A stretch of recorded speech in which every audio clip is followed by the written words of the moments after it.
Welcome to Rocket Phonics Volunteer Orientation. My name is Brittany, and I'm going to be walking you through everything you need to know to be the best game coach or site coordinator. Here we go.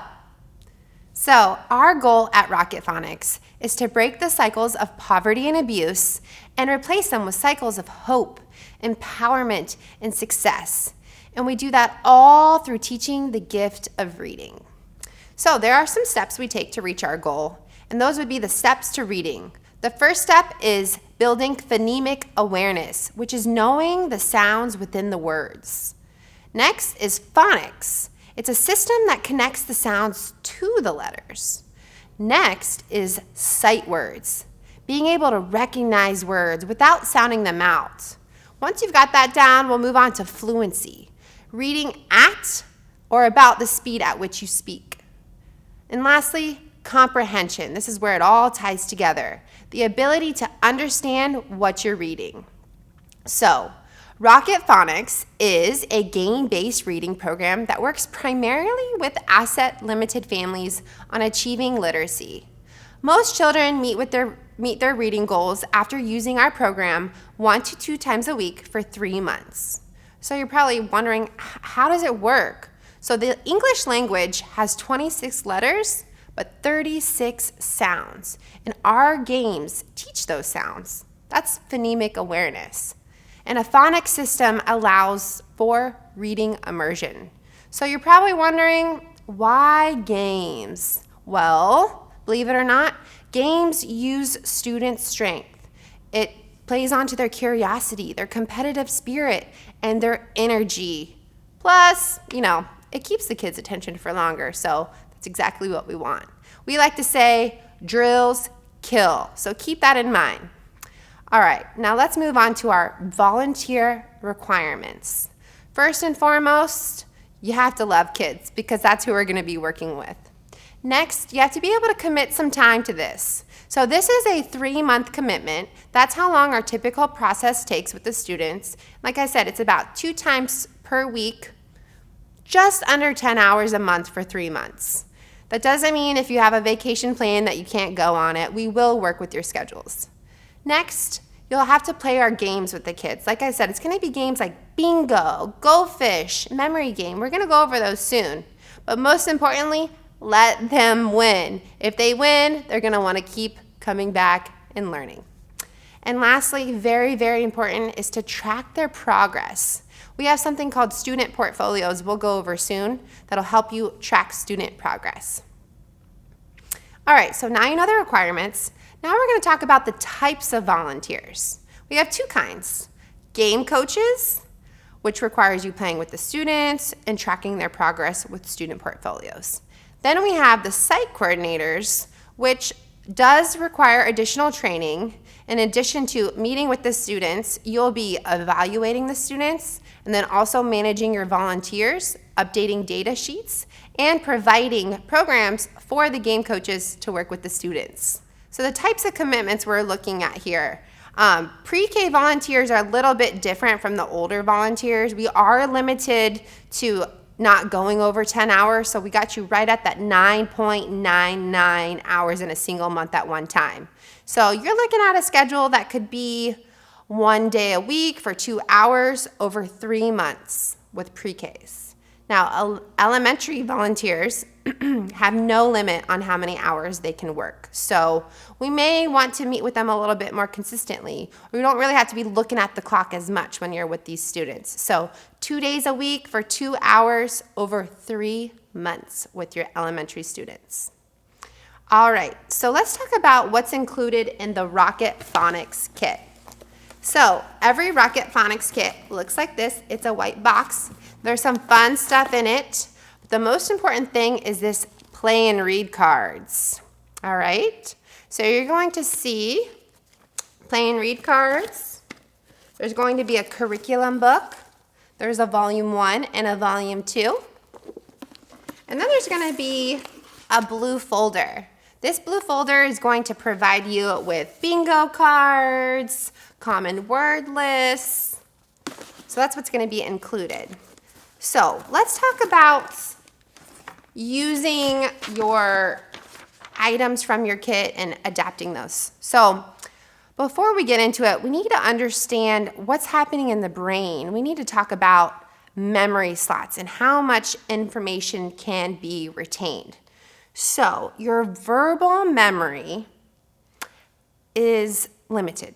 Your visual memory is infinite. Let me give you a quick example. If I were to tell you to close your eyes and imagine yourself standing in front of your front door of your home, I bet you could start to picture the color of your door. Is there a mat? Is there a wreath? Is there some plants by the steps? And then if I said, open that door, walk in, you'd most likely be able to pinpoint art on the wall, a couch here, a kitchen there. That is your visual memory. It's infinite. But your short-term verbal memory is limited. And that's something very important to keep in mind while we are working with the students. So a 4-year-old is limited to 4 slots.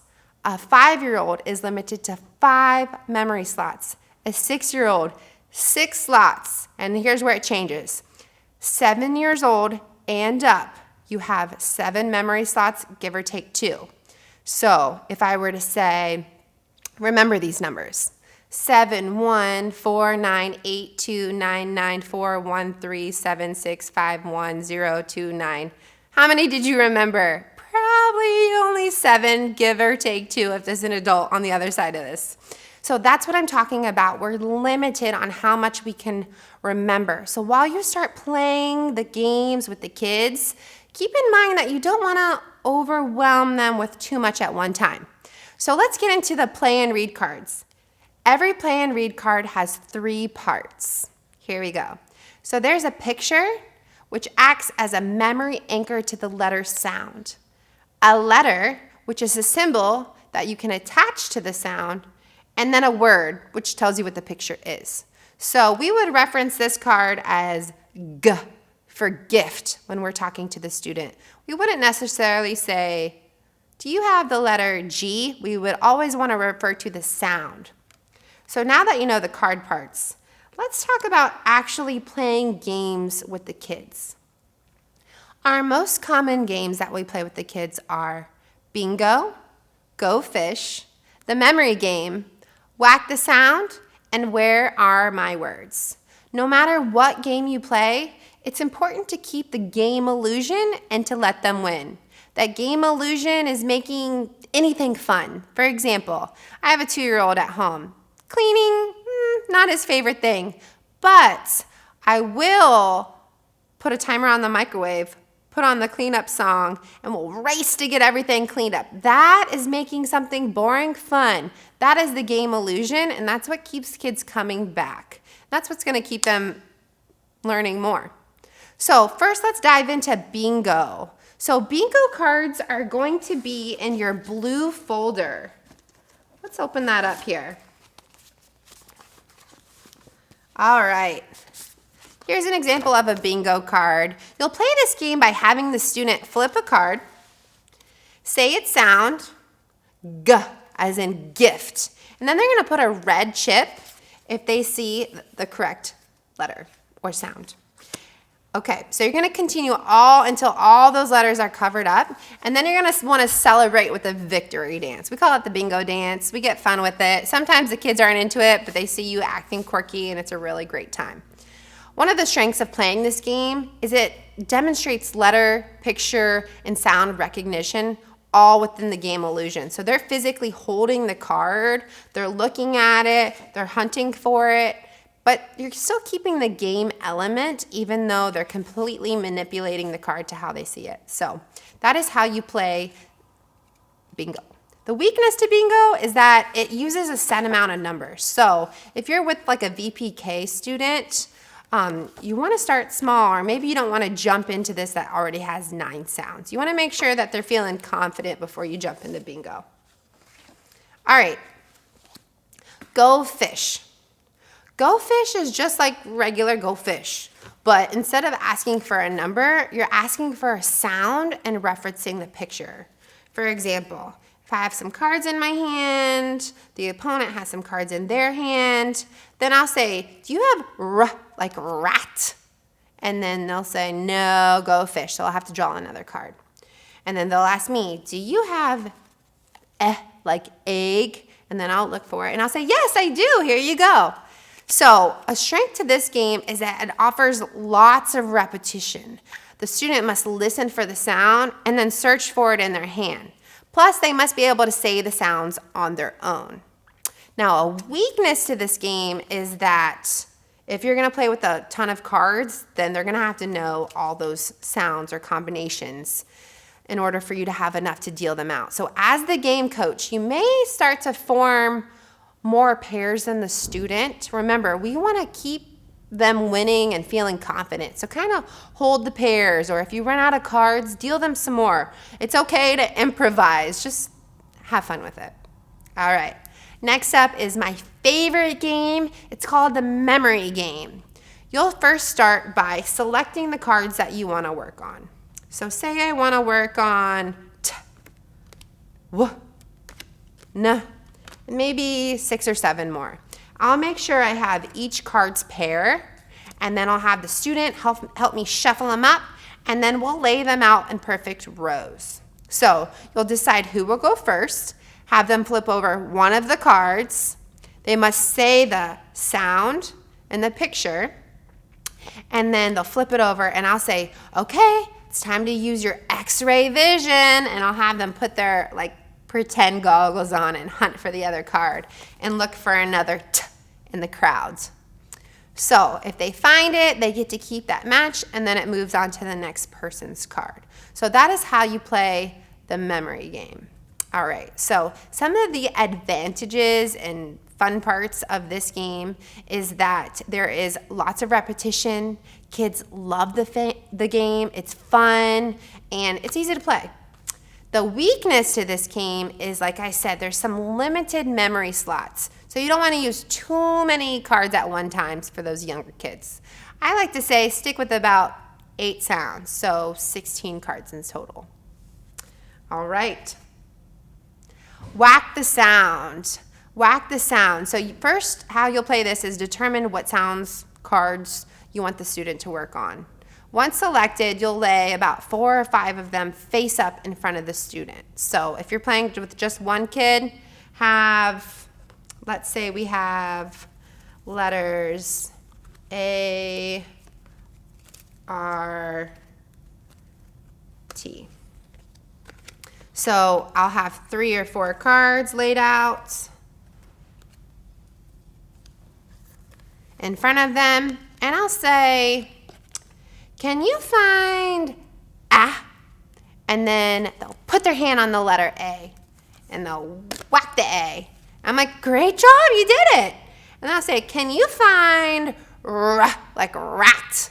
And then they'll look for it, process, and then they'll put their hand on it. So that's how you play this game. You're basically calling out one of the cards in front of them, and they are searching to find it really quick. Now, if you're playing this with another student, you can have a row over here and then a row over there, so they're not both whacking at the same and hitting each other. It might get a little crazy. So a strength of this game is that you have absolute control over the number of sounds that are being used, and this allows you to really, narrow in on what you want to work on. It also makes an easy transition when you want to blend cards. So say I use the letters B-A-T, I could have them really focus on the A-T and then interchange the first one. So it could be bat, rat, fat, tat, lat. And then they're going to start catching on that you can be blending and forming words. Now the weakness to this game is that if the child doesn't know the sound, they can feel easily defeated, especially if they're in a competition with someone. So next, where are my words? This is a really fun game. I find the cards that I want to work on, say it's 5 or 6 sounds. I lay them out, and make sure you have a couple vowels because we're going to be forming words here. So think of a 2-letter word like at. You're going to scatter the 5 or 6 cards, make sure you have an A and a T in there, and then you're going to say, I lost my words. I really, really need your help in finding them. I'm looking for a 3-lettered word. 3 letters. The first sound of the first letter is B, B, B. Can you help me find that sound? And then they'll find it. And I'm like, the second letter, great job. The second letter is ah, ah, ah, like apple. And then they'll put their hand really quick on it, or they'll scoot it to the side. So now we have B and A, B and A. And then I'll say, okay, great job. The last letter is T, T, like tiger. And then they'll find the tiger. And then I'll say, look, you made that. You just made a word. And then I'll try to find a way to use it in a sentence to help them have that recognition. So that is how you play Where Are My Words. You can interchange those first letter to make fat, tat, bat, lat, anything you want. All right, so like I said, the student's job will be able to find the card that correlates to what I'm saying. So the strength of this is that's really good isolation work. It helps them with their letter sounds. It's great for teaching blending. The student has to listen, understand, and then search for the correct card. The weakness is it's a little bit of an advanced game. It could frustrate the student if they don't have a basic level of understanding. So just keep that in mind. All right, so now you have a good foundation for the games you play, their strengths, the weaknesses, but let's talk about some things that are hard to teach. So, enthusiasm. As a game coach, you're only there for a limited amount of time. We really want to encourage these students while we're working with them. So you want to have pep. You want to be excited to see them. A lot of times they're going to run and give you a hug and be so grateful to see you. You might be the only smile that they get all week. So make that time really count. When they get a sound right, celebrate them. Give them a high five. Don't be afraid to tell them that you're proud of them and that they're a really hard worker or that you're even impressed with them. They love that and they'll remember that and they'll want to show up for you next time. All right, so also we need to recognize when the students are no longer having fun. So we are a pull-out program, which means we pull kids out of their existing learning, pull them to the side. It might be in a classroom where we're having our one-on-one session. And if the class is playing with slime and my student is playing bingo with me and they're like, slime, I want to play with the slime, and they're just completely distracted, let them go play with the slime. They don't want to be hanging out and doing reading games with you, okay? You're just going to have to know when to cut them loose. Also, I've had an example where I've had 2 girls that were on the same level working together in a game. One student was consistently winning. The other student was consistently getting upset. She would start to cry, and we'd have to pause the game and calm her down. I now only work one-on-one with that student, and she's never shed a tear after that. So just being able to kind of observe what's going on and recognize when they're no longer having fun. You're absolutely allowed to dismiss them. All right, so that leads me into knowing when to work one-on-one with the student. Like I just said, if they're not loving their time with the other student, or if they're not happy, you may want to isolate them and work one-on-one and have lots of enthusiasm and praise and really work with them. That's what's going to make them excel. All right, and then going with the flow. When you're playing GoFish, like I said, if you start throwing out a lot more pairs than the student as the game coach, they're going to get a little bit frustrated. So deal them some more cards or hold on to your pairs, or if they all of a sudden want to play something else because they're not feeling it anymore, just go with the flow. It doesn't have to be, one size fits all. And then, like I said, the most important part is tracking the student progress. We have these student portfolio sheets that are going to help you track the student progress. Now, a tip about this before we get into the real nooks and crannies of these tracking student progress is that when you're playing, especially while you're playing the games with the students, you might get so lost in the game that you forget to mark the paper. and then before you know it, your time's up with that student and you have a new one coming in, and you probably completely forgot what you did with student A while you're with student B. So while you're with the student, make sure you're annotating the paper so that way you don't forget everything that they learned. Okay, so let's get into student tracking. So game coaches. Game coaches will use student portfolios to track the student progress and discuss any findings from their session with the site coordinator during the debrief. The site coordinators will then use those student portfolios to update our digital master data sheet, and they'll also use that information to plan your next session as a game coach and give you an idea of what games to play. So let me show you an example of a student portfolio. So this is the front of a student portfolio. You're going to notice a couple of things here. So first, you're going to have the student's name, the student's date of birth, and then the teacher's name. Then we have this chart right here, these 4 columns. So these columns are actually color-coded in groupings based off of bingo. So green card is the easiest bingo card, then yellow, then blue, then red. This is also the order in which we introduce the letters to the students. So these are letters Elfman Hick. They're ELFMANHIK. You're going to notice little things like that, shortcuts we call them. So once they've gotten all these, we would then move on. But let me show you how to mark the page. So the directions say you'll place 1 slash when they recognize the picture. You'll complete the X with another slash when they can recognize the picture and correctly say the sound.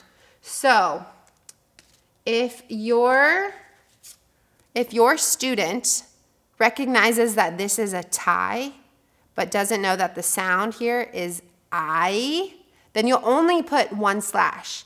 If they say I, like tie, then you'll do a complete X. So keeping track every single time, you're going to notice it's going to start to fill up, and that's how we're going to be able to bump you along in your progress. So that's the left side. Now the right side. These are going to be the order in which we introduce certificates. Now the site coordinator will, recommend when to do this as a game coach. But these certificates, we have an at certificate, an it, a, so on and so forth. All you'll do here is just simply fill in the date and if there's any notes that you want to include. Now the back of the student portfolio is pretty simple. There's a section here for the date. The date is so important. Don't slack on that. It helps us track how many sessions we're with the student and if they're ever absent. Then today we worked on. So if you worked on GoFish, letters ELFMANHIK, you're going to put that there.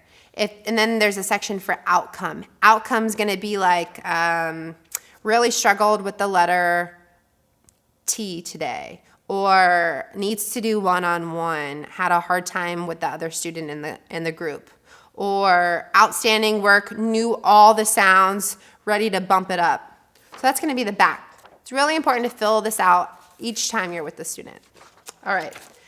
So we've learned a lot of stuff here. Don't fret. If you ever have questions and you're a game coach, you can always do what's called a debrief. It's an opportunity after your session with the students to meet with the site coordinators and talk about anything you noticed.